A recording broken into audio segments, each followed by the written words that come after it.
संपूर्ण देशाला हादरवून टाकणारी बातमी आता समोर येत आहे। देशामध्ये प्रचंड मोठं युद्ध सुरू झालं आहे। याचा परिणाम भारत देशावर भयंकर भोगावा लागत आहे। त्यामुळे एवढं मोठं तिसरं महायुद्ध झाल्यासारखं हे युद्ध सुरू झालं आहे। 28 फेब्रुवारीला इराण आणि अमेरिका यामध्ये युद्धाला जोरदार सुरुवात झाली आहे। सगळ्यात आधी आता इस्रायलने अमेरिकेच्या मदतीने इराणवर सर्वात मोठा हल्ला काल केला। या हल्ल्याने इराणकडून सुद्धा जोरदार प्रत्युत्तर देण्यात आलं होतं, परंतु अमेरिका आणि इस्रायल या बलाढ्य देशांनी इराणचा पराभव केला। पण इराणने पंतप्रधानांचा यामध्ये जागीच मृत्यू झाल्याची घटना समोर आली आहे। त्यामुळे इराण विरुद्ध अमेरिका आणि इस्रायल या देशामध्ये प्रचंड मोठ्या युद्धाला सुरुवात झाली आहे आणि यामुळे भारताला गंभीर परिणाम आता भोगावे लागू शकतात। यामुळे तेलाच्या किमती असतील, सोन्याच्या किमती असतील, शेअर बाजारामध्ये स्टॉक मार्केटमध्ये या ठिकाणी आता शेअर असतील, तर या सर्वात मोठा या ठिकाणी धक्का बसणार आहे। आजच्या व्हिडिओच्या माध्यमातून इस्रायल आणि अमेरिका या दोन्ही देशासाठी इराण सोबत युद्ध करण्याचा का निर्णय घेतला आणि या युद्धाचे परिणाम भारताला कशा प्रकारे भोगावे लागतील, कोणत्या वस्तू महागतील आणि कोणत्या वस्तू स्वस्त होतील, नरेंद्र मोदी नेमका कोणत्या देशाच्या बाजूने राहतील, सर्व काही माहिती आजच्या व्हिडिओच्या माध्यमातून या ठिकाणी आपण घेणार आहोत। सर्वात प्रथम मोठ्या युद्धाला देशातील सुरुवात झाली। तिसरं महायुद्ध होतंय का, हे असं सगळ्यांकडे या ठिकाणी चर्चा सुरू झाली। अमेरिका इस्रायल या दोन्ही देशांनी मिळून इराण सोबत मोठा संघर्ष या ठिकाणी पडलेला पाहायला मिळाला। जिकडे बघल तिकडे न्यूज चॅनलवर आता या ठिकाणी बॉम्बस्फोट होतेले सर्व काही व्हिडिओ पाहत आहात तुम्ही। त्यामुळे बातम्या पसरू लागल्या वेगवेगळ्या। इस्रायलच्या हल्ल्यामध्ये इराणचे सुपर लीडर म्हणजे पंतप्रधान आयातुल्ला खली खामोनी यांचा मृत्यू झाल्याची बातमी समोर येताच इराण सेना युद्ध मृत्यूची पुष्टी करण्यात आली आहे। त्यानंतर इराणकडून सुद्धा जोरदार हल्ले अमेरिकेवर आणि या ठिकाणी इस्रायलवर करण्यात आले। त्यामुळे मृत्यूचा बदला घेतला जाईल असं इराणने सैन्याची म्हटलं। त्यामुळे अमेरिका इथे सुद्धा पेटून उठली, इस्रायल देश सुद्धा पेटून उठला आणि आता इराणला संपवलं की काय अशी परिस्थिती आता निर्माण झाली। पण पुढे काय होणार बघा। रविवारी सकाळ आता दुबईच्या इंटरनॅशनल एअरपोर्टला टार्गेट केलं। एअरपोर्ट जवळ इराणी ड्रोन पाडताच त्यावर एकाचा मृत्यू झाला असता त्यांनी दुबई इराणच्या विरोधात उठलाय असं देशामध्ये प्रचंड मोठं संकट निर्माण झालं। 7 जण जागीच मृत्यू झाल्याची बातमी समोर आली। त्याआधी इराण दुबईची बुर्ज खलिफा टार्गेट केलं होतं, पण ही जगातील सर्वात उंच इमारत आहे। त्यामुळे अमेरिका, दुबई, इस्रायल हे तिन्ही देश मिळून इराणच्या पाठीने या ठिकाणी इराणसोबत संघर्ष करताना दिसून येत आहेत। पण एकीकडे अमेरिका आणि इस्रायल थेट इराणवरील हल्ले करताना, तर इराण मात्र या ठिकाणी UAE करताना भरण सारख्या देशाचे टार्गेट म्हणजेच काय, आता इथे UAE टार्गेट करत असताना अमेरिका आणि इराण यांच्यात युद्ध सुरू असताना इराण हा दुबई आणि या ठिकाणी करताना टार्गेट नेमकं कोणाला केलं, यामुळे भारताचा कसा परिणाम भोगावा लागू शकतो, मोदी या ठिकाणी काय निर्णय घेऊ शकतात, भारतातील तेल असेल किंवा शेअर मार्केट असेल किंवा सोन्याच्या किमती प्रचंड प्रमाणात वाढू शकतात, गंभीर इशारा देण्यात आलाय। पण पुढे नेमकं काय होणार आहे लगेच पहा। इराणकडून आता अनेक देशांमध्ये हल्ले नेमकं काय केले जात आहे, इराण थेट अमेरिकावरती हल्ला या ठिकाणी का करू शकत नाही, समजून घेऊया आजच्या या व्हिडिओच्या माध्यमातून। सगळ्यात महत्त्वाचा प्रश्न म्हणजेच काय, शनिवार आता दुबईतल्या बुर्ज खलिफाजवळ ड्रोन हल्ला केला। या हल्ल्यानंतर बुर्ज खलिफाकडे सगळे या ठिकाणी लाईट्स बंद करण्यात आले आणि इमारत तातडीने रिकामी करण्यात आली। या हल्ल्याने अनेक व्हिडिओ सुद्धा आता सोशल मीडियावर पडलेले आहेत। व्हिडिओमध्ये या ठिकाणी काय काय घडलं तुम्हाला लगेच पाहायला मिळतंय बघा। बुर्ज खलिफाच्या जवळ अचानक एक मोठा धूर दिसू लागतो। या ठिकाणी इराण दुबईतल्या प्रसिद्ध आलिशान हॉटेल बुर्ज अल अरबवरती आता ड्रोन हल्ला केला, पण दुबईच्या अधिकाऱ्यांनी या हल्ल्याची पुष्टी केली आहे। अधिकाऱ्यांनी सांगितले की त्यांनी इराण एक ड्रोन पाठला आहे, म्हणजे या ठिकाणी बुर्ज अल अरबीच्या बाहेरच्या भागात पडलेल्या। त्यानंतर रविवार सकाळी इराणच्या अबुधाबीच्या या भागात इंटरनॅशनल एअरपोर्ट जवळ एक हल्ला झाला, पण हल्ला या ठिकाणी एक व्यक्तीचा मृत्यू झाल्याची बातमी समोर येते। अनेक जण जखमी झाल्याचं सांगता येतं, पण इराण दुबई इंटरनॅशनल एअरपोर्ट जवळ सुद्धा हल्ला केलेला आहे।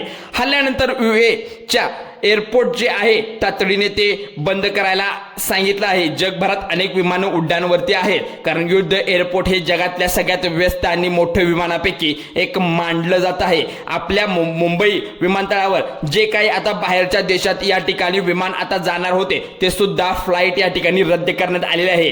तेलाच्या किमती प्रचंड आता 1-2 दिवसामध्ये महागण्याची शक्यता आहे. सोनं किती रुपये महाग होऊ शकतं हा सुद्धा प्रश्न महत्त्वाचा आहे. बघा आता एअर इंडिया व मार्चला लंडन, टोकियो, आता फरफर, पॅरिस आणि शिकागो इथे जाणारी सगळी नियोजनाची उड्डाणं बंद करण्याचा निर्णय भारताने सुद्धा घेतला आहे.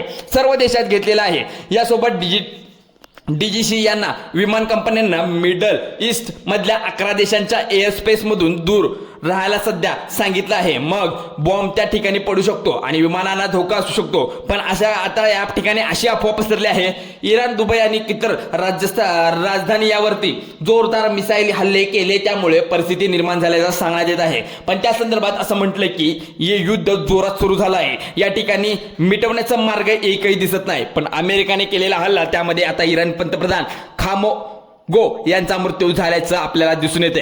अजिबात गप बसणार नाही अमेरिका असं वाटत आहे. पण इराणने आता अमेरिकेच्या अनेक भागामध्ये आता या ठिकाणी 1 किलोमीटरपेक्षा जास्त मिसाईल त्या भागामध्ये सोडल्यात. पण 2000 पेक्षा जास्त ड्रग्स त्या ठिकाणी ड्रोन्स आता सापडले आहेत. त्यापैकी बहुतांश हल्ले या ठिकाणी अमेरिकेच्या काही भागामध्ये केल्याचं पाहायला मिळत आहे.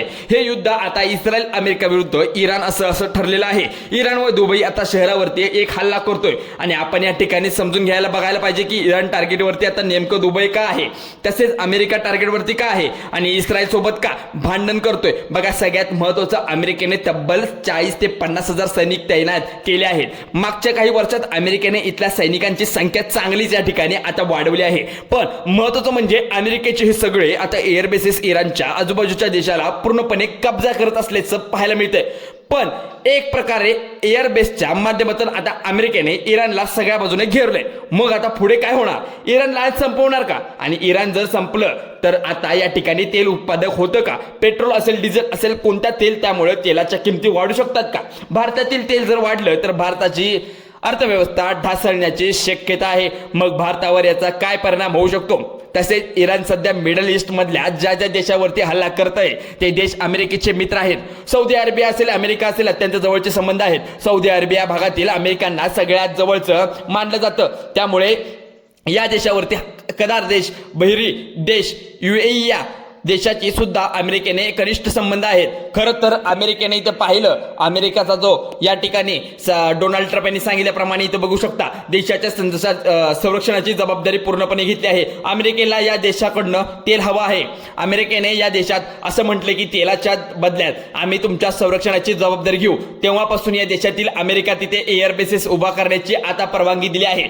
करताना आता या ठिकाणी अमेरिका मिडल ईस्टला मधल्या सगळ्यात मोठा एअरबेस आहे. एअरबेस कतारची राजधानी देहापासून फक्त 20 किलोमीटर इतक्या अंतरावर आहे. त्यामुळे आता इराणला सर्वात मोठा होण्याची शक्यता आहे, म्हणजे मोठा धोका बसण्याची शक्यता आहे. या ठिकाणी 2000 सालापासून अमेरिका सैन्य या ठिकाणी आता एज करताना, त्यामुळे 2002 अमेरिका कतारमध्ये पहिल्या अधिकृत डिफेन्स त्या ठिकाणी त्याला डीलनुसार अमेरिका एअरबेस वापरण्याची परवानग्या म्हणजेच काय एअरची एक परवानगी मिळाली होती. पण अमेरिकेचे आता 8 ते 10 सैनिक कायम या ठिकाणी तैनात आहेत. मग इराणला सर्वात मोठा धोका आहे का, ज्यामुळे भारताला मोठा परिणाम भोगावा लागू शकतो? मग या ठिकाणी तेलाच्या किमती कशा राहतील, सोनं कसं कोसळेल, शेअर मार्केटमध्ये कसा परिणाम होऊ शकतो या ठिकाणी बघायला मिळू शकतो. अमेरिका कशी या ठिकाणी कोणत्या देशात संघर्ष होते तेव्हा इराण इथे मोठा हल्ला का करू शकतो? मग इराणमुळे अमेरिकेच्या पहिल्यापासून दुश्मनी आहेत का? मग या ठिकाणी आता एक नजर टाकूया. कारण की जुन्या काही जूनच्या महिन्यामध्ये झालेल्या गोष्टी,